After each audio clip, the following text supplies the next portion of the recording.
자, 하나님은 어떤 사람을 쓰시는가? 이러한 점을 함께 은혜를 나누고자 합니다. 여러분, 우리는 이 사회가 필요로 하는 사람이 되고 싶고, 또 하나님께 쓰임 받고자 하는 소원이 있습니다. 그런데 이것은, 우리를 향한 하나님의 소원은요, 더 간절합니다. 하나님께 예배드리고 하나님의 구속사를 이어갈 사람, 하나님께서 마음 놓고 들어 사용하실 수 있는 그런 일꾼을 하나님께서 찾으십니다. 하나님께서 찾으시고 마음 놓고 쓰실 수 있는 일꾼은 어떤 사람일까? 하나님과 사회에 유익한 사람입니다. 그런 유익한 사람이 되려면 훈련을 많이 받아야 돼요. 구속사의 계승자는 아픔을 많이 겪습니다. 특히 해결하는 아픔을 통해서 정결하게 되는 과정이 필요합니다.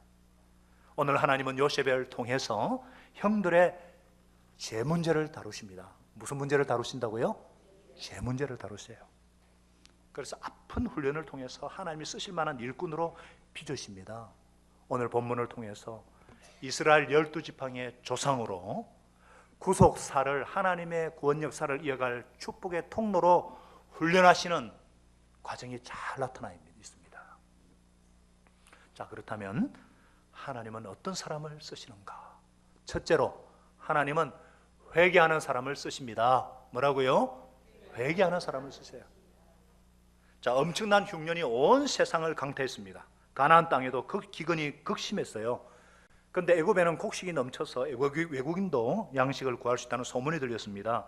요셉의 형들도 식량을 구하러 애굽으로 왔습니다. 그들은 초강대국 애굽의 총리가 그들이 노예로 팔았던 동생 요셉인 줄은 꿈에도 생각하지 못했습니다. 요셉은 그날도 애굽의 거대한 곡식 창고를 열어서 각지에서 몰려온 백성들에게 곡식을 팔고 있었어요. 그런데 형들처럼 보이는 10명의 사람들이 요셉 앞에 엎드려 절하는 것이 아닙니까? 요셉이 꾼 꿈대로 되고 있는 거예요. 17살의 노예로 팔려온 후에 20년이 지났습니다. 언어도 다르고 신분도 다르고 옷차림도 다릅니다. 요셉은 한눈에 그들이 형들인 줄 알았지만 형들은 알지 못했습니다. 그런데 갑자기 요셉이 형들을 간첩으로 몰아서 국가보안법을 어긴 죄목으로 감옥에 집어넣습니다. 막내 베냐민을 데려와야 너희의 결백을 믿겠다 하면서 사흘 동안이나 감옥에 가두었어요. 자, 여기까지 보면은 요셉이 자기를 노예로 파는 형들에게 복수하는 것처럼 보이죠? 복수하는 것처럼 보입니다. 그러나 요셉은 자기가 애굽에 팔려고 총리가 된 것에는 하나님의 섭리가 있음을 알고 있었습니다. 아버지와 형들을 구원하기 위해서, 그들로 큰 민족이 되게 하기 위해서 하나님께서 자기를 먼저 보내신 것이라 믿고 있었습니다. 할렐루야. 이것은 마치 무엇과 같습니까? 우리가 예수님을 나의 구주로 영접하게 되면은 내 인생에 두신 하나님의 놀라운 섭리와 인도하심이 깨달아지는 것과 같습니다. 동의하시면 아멘? 아멘이에요. 그런데 형들이요, 이런 하나님의 축복에 참여하려면 청산해야 될 과거가 있습니다. 하나님의 언약의 백성으로 세워지기 위해서는 반드시 직면해서 털고 가야 하는 문제가 있습니다. 죄 문제입니다. 요셉은 형들이 자기가 겪은 아픔을 이해하고 회개하기를 바랬습니다.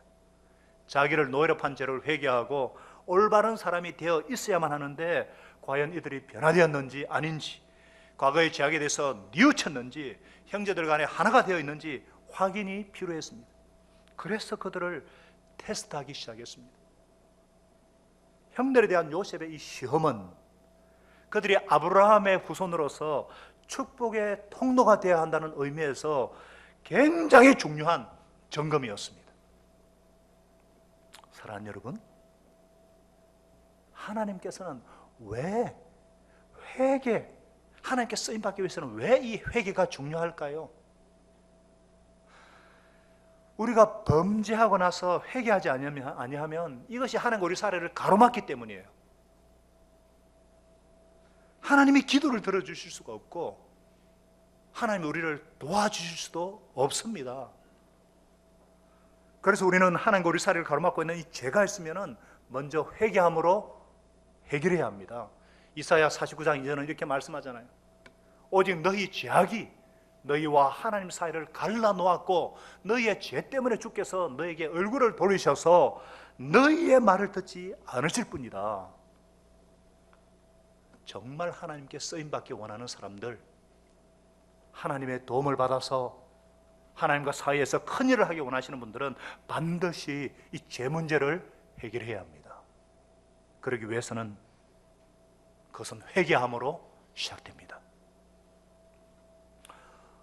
우리는요, 남이 나에게 상처 준 것은 절대로 아니 영원히 잊지를 못합니다.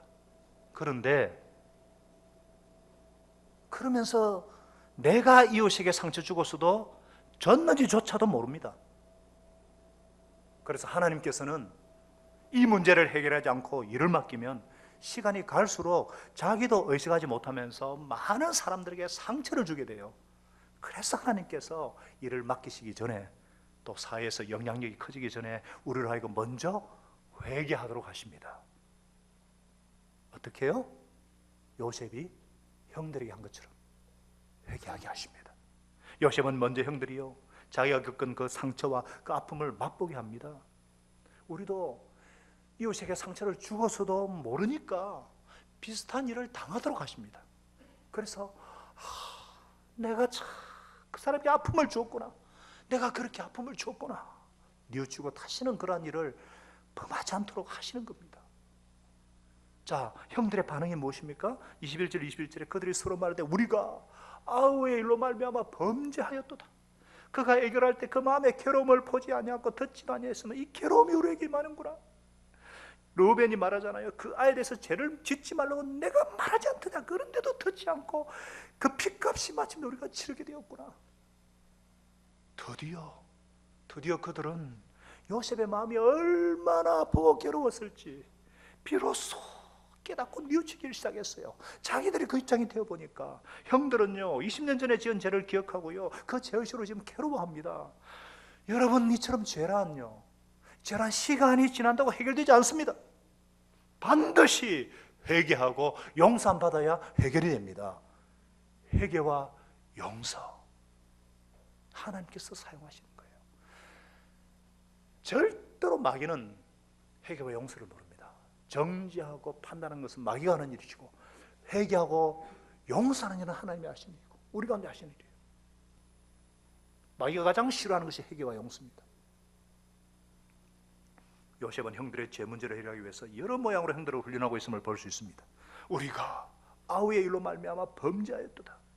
요셉은 형들이 하는 말을 듣고서는 막 가슴이 찢어지고 그냥 끓어오르는 정을 억제하지 못해서 막 들어가서 흥흥 웁니다.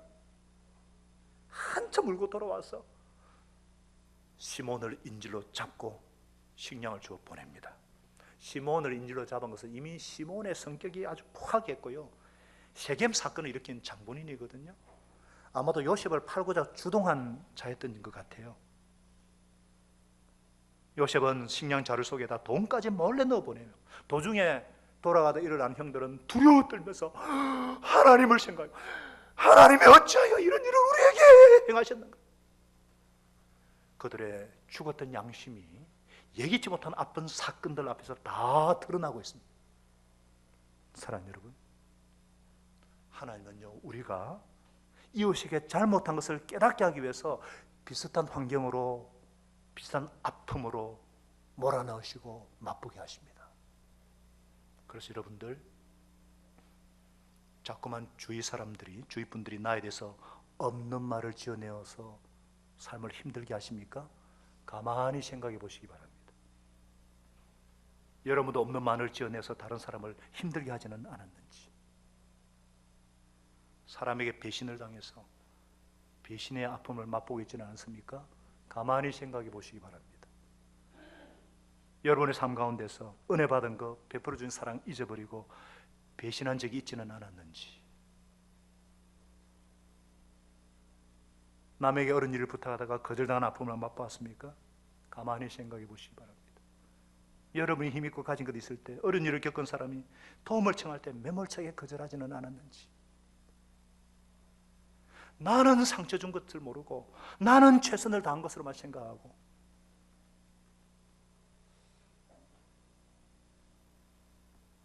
그래서 그런 것을 깨닫고 회개하고 다시는 그런 잘못을 저지르지 않도록 하나님께서 인도하시는 것입니다. 욥기 13절 26절은 이렇게 말씀합니다. 주님께서는 지금 어릴 때 한 일까지도 다 덜쳐내시면서 나를 고발하십니다. 이 말씀대로 고통이 죄를 기억나게 합니다.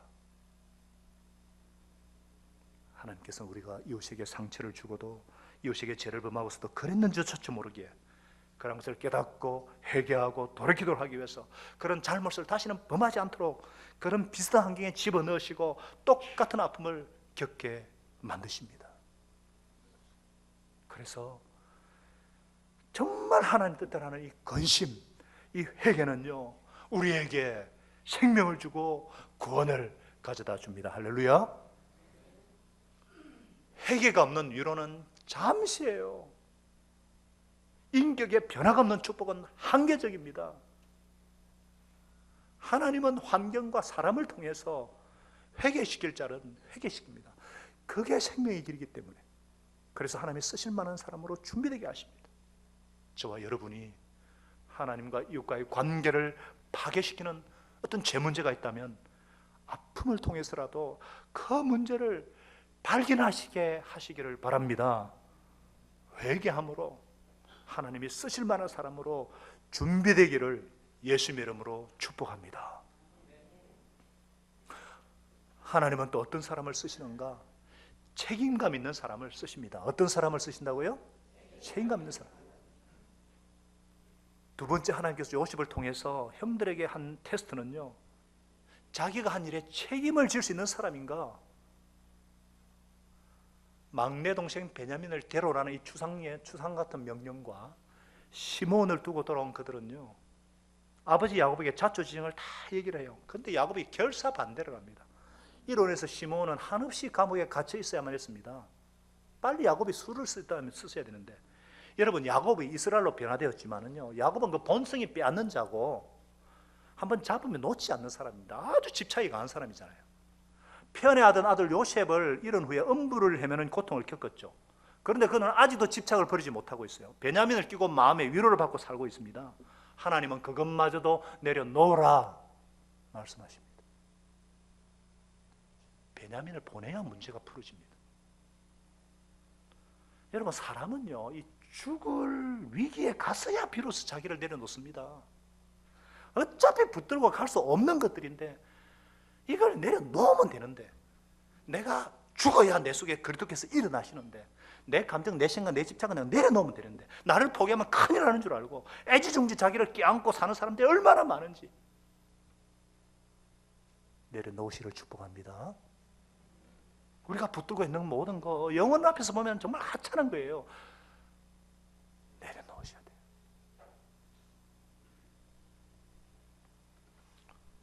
보다 못한 로벤이 나서지 않습니까? 아버지, 제가 아버지 베냐민을 다시 아버지께로 데리고 오지 못하면 제 두 아들 죽이도 좋습니다.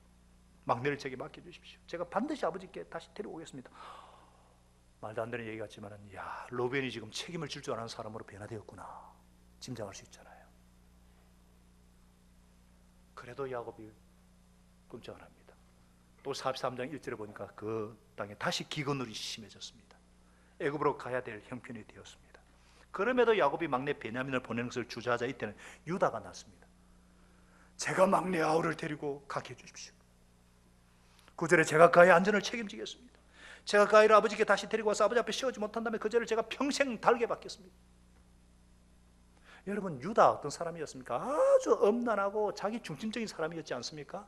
시어머니 다말과. 그런 유다가 지금 책임지는 사람이 되었어요. 이쯤 되면은 요셉의 형제들이 좀 이렇게 뭔가 변화된 것을 짐작할 수 있지 않습니까? 사랑하는 여러분, 하나님께서는 이렇게 책임감이 있는 사람을 쓰십니다. 왜냐하면 책임을 질 때 발전과 진보가 있기 때문입니다. 우리가 인생을 살면서 실수하기도 하고 또 실패하게 되어 있습니다. 실패도 하게 되어 있어요. 실수하지 않는 사람이 어디 있습니까? 그러나 책임감 있는 사람은 왜 실수했고 무엇 때문에 실패했을까 생각을 합니다. 그리고 다음번에는 그렇지 하지 않고자 하는 그런 발전이 있어요. 그런데 책임감이 없는 사람은요, 실수나 실패가 생겼을 때 항상 이웃을 탓하고 환경을 탓합니다. 이것은 무엇 때문에 저렇고 저건 누구 때문에 그렇고, 그렇게 탓을 하니까 발전이 없고 똑같은 실수와 실패를 반복을 하는 거예요. 하나님은 책임감 있는 사람을 쓰십니다. 미국의 대통령 중에 좀 그래도 좀 존경받는 대통령 한 사람이 트루만 대통령인데, 이분이 아주 유명한 말을 해서 한번 들어보셨을 거예요. The buck stops here. 모든 책임은 내가 진다는 거예요. 다른 사람이 책임 전가하지 않겠다.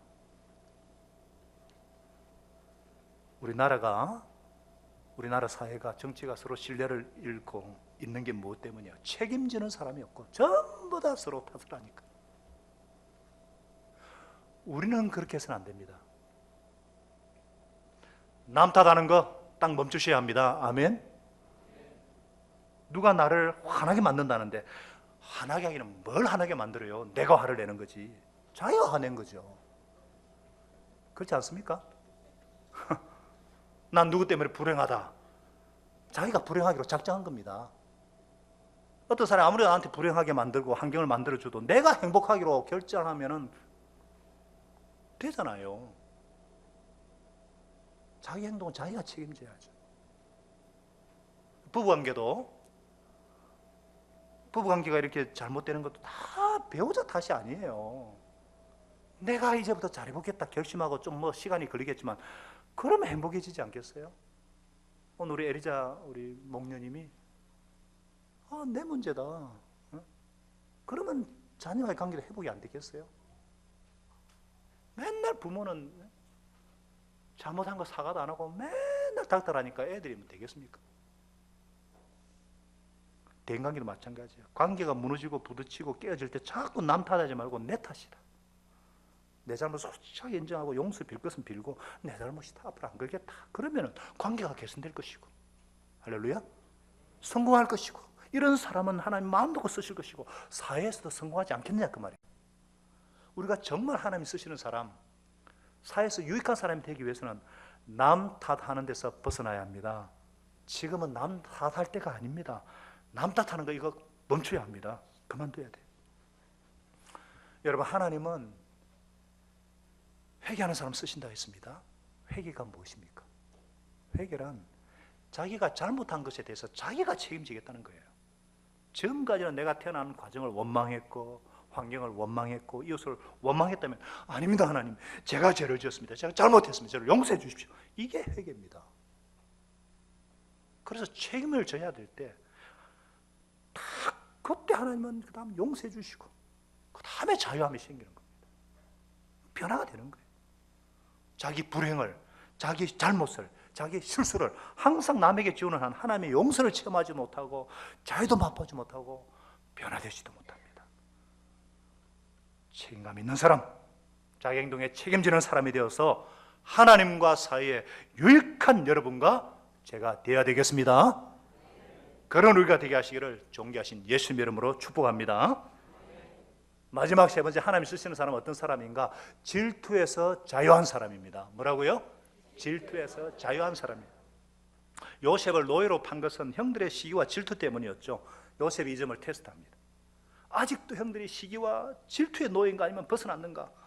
요셉은요, 자기 어머니의 아들, 마침내 자기 동생 베냐민을 20년 만에 보게 되자 그 마음이 타는 듯 해가지고 자기도 없이 엄마도 없이 동생을 보니까 나오는 눈물을 주체할 수 없어가지고 얼른 자리를 피합니다. 막 동생을 설삼고 울고 싶었는데, 형제정을 나누고 싶은데 다 참고 형들이 회개하고 합당한 열매를 맺기까지 감정을 억제했어요. 요셉은 정말 대단한 사람이에요.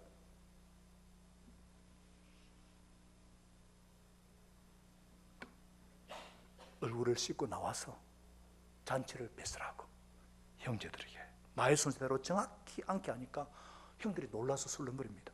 그리고 베냐민에게는 5배나 더 산의 진미를 주었어요. 형들이 질투하나 안 하나. 막내에게 특별 취급하는데 거기에 대해서 아무런 불만도 없이 같이 즐기는 것을 통해서 그들이 테스트를 통과합니다. 요셉과 함께 취하도록 먹고 마시고 즐거운 시간 가졌어요. 사랑하는 여러분, 하나님께 쓰임받는 사람, 이 사회가 필요로 사람이 되기 위해서는 질투에서 자유해야 합니다. 질투는요, 우리를 파괴시키고요, 이웃을 파괴시킵니다. 역사상 유능하고 똑똑한 사람들이 왜 제거가 되었습니까? 주위 사람들의 질투 때문이에요. 이것은 서양 역사보다 동양 역사가 더한 것 같아요. 우리나라가 배출한 인물 중에 유명한 인물 중에 이순신 장군이 있잖아요. 이분도 질투 때문에 희생되고 말았잖아요. 질투는 이웃과 함께 질투하는 본인을 또 파괴시켜요. 아마 많은 분들이 영화를 보셨을 건데 아마데우스라는 영화가 있어요. 저기 화면에 나옵니다. 아마데우스는 볼프강 아마데우스 모차르트 아카데미 최우수 작품상을 탄, 더울 때는요 이런 영화를 보셔요. 다른 거 이상한 거 보지 마시고 아마데우스 새로운 판이 나오는데 보시면 원래 주인공이 이름이 아마데우스 같은데 모차르트 같은데 아니에요. 주인공은요 안토니오 살레리가 주인이에요. 이 사람이 궁중 왕실 음악가입니다. 음악으로 하는 경우도 그러지 않아요. 경건한 사람인데 모차르트가 나타나자 질투하기 시작해요. 모차르트의 음악은 너무 좋은 거예요. 자기 입으로도 너무 좋아한다 그래서 빰빰빰 빰빰빰빰빰빰 빠라바라바라바라밤 빠라밤빰빰빰빰빰빰빰 이거 다 아시죠? 요게 아이네 클라리넷 나하트 뮤직이라는 거예요. 다 모차르트가 적성에서 작곡한 거거든요. 음악은 좋은데 이 모차르트 보니까 완전히 이거 삶은 부도덕하고 이 개판인 거예요. 얼마나 경박한지. 왜 하나님은 나같이 경건하게 살가는 사람은 내버려 저 망나니 같은 그에게 재능을 주시는가? 참을 수 없어가지고 질투를 하기 시작해가지고 모차르트를 서서히 죽이기 시작해요. 마침 이 사람도 정신병원에 갇혀가지고 하나님 왜 나를 버려두고 그에게 재능을 주셨습니까? 절거하면서 자해를 하면서 영화가 끝나잖아요.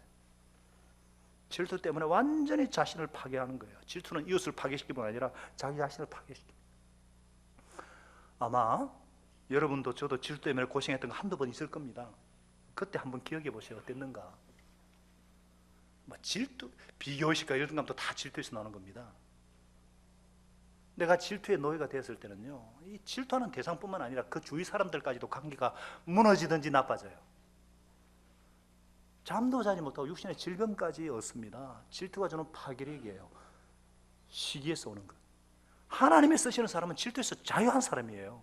그렇지 않을 것 같으면요, 더 높아지면 높아질수록 더 많은 사람을 파괴시키고 자기도 파괴시킬 것이기 때문에 영향력이 커지면 클수록 그렇게 되기 때문에 하나님은 질투에서 자유로운 사람을 쓰십니다. 동의하시면 아멘? 그러면 우리가 이 무슨 질투와 이 비교식에서 어떻게 자유로울 수 있는가? 따라하겠습니다. 건강한 자아상을 가져야 된다. 이게 내가 누군가 하는 이거. 이를 위해서는요, 건강한 자아상을 가져라 아무리 말해도 안 돼. 내가 실제로 존귀한 사람이 되면 됩니다. 어떤 분은 자기는 쓸모없는 사람, 내 인생은 의미 없다면서 막 열등의식에 젖어 있고 이런 분이 있는데 이런 분한테 아무리 건강한 자아상을 가져야 된다 말해봐서 소용이 없어요. 실제로 내가 존귀한 사람이 되면 되잖아요. 맞습니까? 어떻게 귀한 사람이 될 수 있어요? 예수님을 영접해서 하나님의 자녀가 되는 것입니다. 할렐루야. 하시 가문의 자녀가 되면은요, 존귀한 사람이 되는 것입니다. 아멘. 하나님의 사랑받는 자녀가 되면은 하나님의 속한 모든 것이 내 것이 되는데, 내가 하나님의 심히 기뻐하는 자가 되는데, 뭐 남한테 비교할 수 있고 질투할 필요 있어요? 비교심 느낄 필요 있어요? 신분이 고귀하게 바뀌면 되잖아요. 나는 하나님 앞에 존귀한 자인 것을 믿으시는 사람은 아멘? 나는 하나님의 사랑받는 아들이요 딸인 것을 믿으시면 아멘? 이것을 삶 속에서 늘 인정하고 고백하고 그렇게 살아야 돼요. 그렇게 살아야 자녀답죠. 여러분 솔직히 무궁화 셋 대령이라 그럽니까? 또 영감이라는데 셋 갖고 별자리 하나 차이에 200가지 특권이 생기는 거 아십니까? 우리는 무뼈를 가진 우주의 총사령관 그분의 자녀예요. 대통령의 자녀가 돼도 경혼이 바로 붙는다는 거 아세요? 아들의 인격이 어떻든 아들의 그 능력이 어떻든 아버지가 대통령이 되었기 때문에 신분이 바뀌어서 그래요. 우리가 정말 건강한 자아상을 가지려면 예수님 영접하고 하나님의 자녀가 되어야 됩니다. 할렐루야. 그 다음에 의미 있는 일이에요. 내가 하고 있는 아주 중요한 일, 내가 정말 없어서는 안 되는 일, 갇힌 일을 하고 있다. 그런 사람이 어떻게 쓸데없는 질투와 비교의식에서 자유하게 되는 거예요. 하나님께서는요, 우리를 자녀로 삼아 주실 뿐만 아니라 영혼을 구원하는 가장 가치 있고 귀한 일을 맡겨 주셨습니다. 하나님께서 우리를 걸작품으로 만드셨어요. 상품이 아니에요. 걸작품, 유일한 선한 일을 하게 하시려고 그리스도 예수 안에서 우리를 만드시고 재창조하셨다는 사실입니다. 선한 일이나 사명자의 삶이에요. 우리는 사단과 악이 지배하는 세상과 싸우는 군사들이에요. 세상과 악의 지배를 받고 있는 사람들, 지옥 불못을 향해 가는 사람들을 구원해서 천국 백성이 되게 하고 하나님의 자녀가 되게 하는 가장 귀한 일을 하는 그리스도의 군사들인 것을 믿으시기 바랍니다. 세상에 사는 일은요, 그 효과나 결과 면에서 세상으로 그쳐요. 아무리 귀한 일이라도 그러나 우리가 하는 일은 그 결과가 영원히 남습니다. 할렐루야. 하나님이 원하시는 이 영혼을 구원하는 이 일이 얼마나 가치 있고 또 이런 일을 위해서는 여러 가지 은사를 가진 사람이 필요해요. 은사는 다 중요해요. 남이 가진 거 비교할 필요도 없고 열등의식을 느끼거나 질투할 필요가 없습니다. 내게 주신 일, 내게 맡기신 은사를 부릴 듯 하는 것만 중요한 거예요. 쓸데없는데 마음을 뺏기고 에너지 소모할 시간이 없습니다. 우리는 특별히 크리스찬들은요, 하나님의 자녀들, 예수님의 제자들은 우리의 주적인 원수 마귀입니다. 원수 마귀와 싸우는 우리는 다 동지들이에요. 동력자들. 그렇기 때문에 나보다 더 큰 일 하는 사람, 더 열심히 사역하는 사람을 도리어 감사를 하고, 할렐루야, 하나님 감사합니다. 누가 뭘 하든지 어떻게 하든지 주님의 일이 되어지기를 위해서 감사하고, 내 의견이 좀 반영 안 되더라도 우리 예배도 다양한 은사들을 가진 분들이 주님을 섬기기가 아름답게 되어지고, 목자로서 역할, 목회자로서 역할, 목원으로서 또 사역자로 역할을 감당하기 때문에 이거는 질투 비교할 일이 아니잖아요. 제가 어릴 때는요, 좀 아주 영적으로 어릴 때는 영혼 구원에 올인하지 않고 목숨 걸지 않고 뭐 교회만 불리려는 목사님들, 막 외적인 일만 하는 목사님들 참 비판할 때가 많았습니다. 지금 바뀌었어요. 그래도 나보다 큰 일 하는 분들인데 저분이 마귀와 싸우는 동지라고 생각하니까 감사한 거예요. 그래도 그런 분이 있기 때문에 안 될 일이 되어지는 겁니다.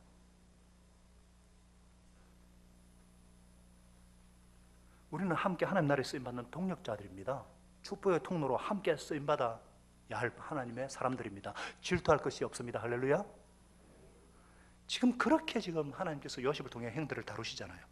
사랑하는 여러분, 우리도 요셉처럼 이렇게 섬기는 삶을 살아야 돼요. 예수님께서 세상에 오신 목적이 무엇인가? 마태복음 20장 28절에 뭐라 그랬습니까? 섬기려 합니다. 섬기기 위해서. 하나님의 자녀들인 우리들의 삶의 목적도 섬김입니다. 잘 섬기겠습니다. 잘 섬깁시다. 가장 중요한 섬김 중에 하나가 그 사람의 제 문제와 씨름하는 거예요. 사람을 돕는 일 중에 가장 어려운 것이 제 문제입니다. 밥은 그냥 해줄 수 있어요. 그러나 그 사람의 죄와 싸우는 부분은 너무너무 만일 그 죄 문제가 나와 관련이 있을 때 더 그러합니다. 우리는 보통 부딪히기 싫으니까 내 편에서 그냥 넘어가려고 해요. 그거는 그 사람을 진정 돕는 것이 아니에요. 그를 마음으로 용서했다 할지라도 그가 하나님 앞에 죄를 회개하고 변화되도록 하는 것이 진정으로 돕는 것입니다. 이렇게 되기까지 요셉이 제 문제와 싸우고 씨름하고 그 죄로 인해서 가슴 아파하고 뼈가 상하는 고통을 당하기도 했어요. 심지어 예수님께서는요, 나의 문제와 나의 연약성과 나의 죄성을 감당하고 섬기기 위해서 죽기까지 하셨어요. 우리는 그렇게는 못하도록 죽는 흉내라도 내야 되지 않겠어요? 예수님께서 우리의 아픔과 지고를 겪으셨기 때문에, 내 사정과 아픔을 친히 겪으시고 아시기 때문에 그 섬김이 마음에 와닿고 그 고마움이 마음에 와닿는 거예요. 그래서 날마다 주님의 은혜를 감사하고 감격하고 예배를 통해서 하나님의 다시 한번 그 은혜를, 죽기까지 사랑하신 은혜를 다시 기억하고, 그것 때문에 저와 여러분들이 회개하고 변화된 것이 아닙니까? 할렐루야. 여러분, 아픔을 겪어보지 못한 사람은요, 이웃을 섬길 때 아주 비상적인 섬김이 되기 쉽습니다. 아픔을 겪어본 사람만이 그 아픔에 공감할 수 있고 섬길 수가 있어요. 그런 점에서 우리 목자 목녀님들은 이런 주님의 사랑과 섬김을 받았기 때문에 때로는 아픈 사랑으로 모원들을 섬기고 있어요. 얼마나 감사한지, 얼마나 감사한지. 하나님께서 여러분들을 쓰시기 위해서 훈련하고 계심을 믿으시기 바랍니다. 이런 아픔은 영원히 계속되지 않습니다. 절대 우리를 패배시키지 않습니다. 다른 사람의 아픔을 맛보도록 하기 위해 감당할 만큼 허락하십니다. 그래서 고통 중에 회개할 것이 없으신 분이 그럼에도 아픔이 있다, 이것은 여러분을 쓰시기 위해 훈련하신 것을 믿으시기 바랍니다. 그런 훈련 낭비하지 마시고 고통받는 분들을 위해 섬기기 위해 하는 걸 하시고 더 좋은 일꾼이 되기 위한 계기로 삼는 우리 성도님 되시기 바랍니다. 그러나 회개할 것이 있는 사람은 회개하셔야 돼요. 하나님은 회개하는 사람을 사용하십니다. 하나님은 남 탓하지 않고 내가 한 일에 대해 책임을 지고 거시적으로 사건을 보는 사람을 쓰십니다.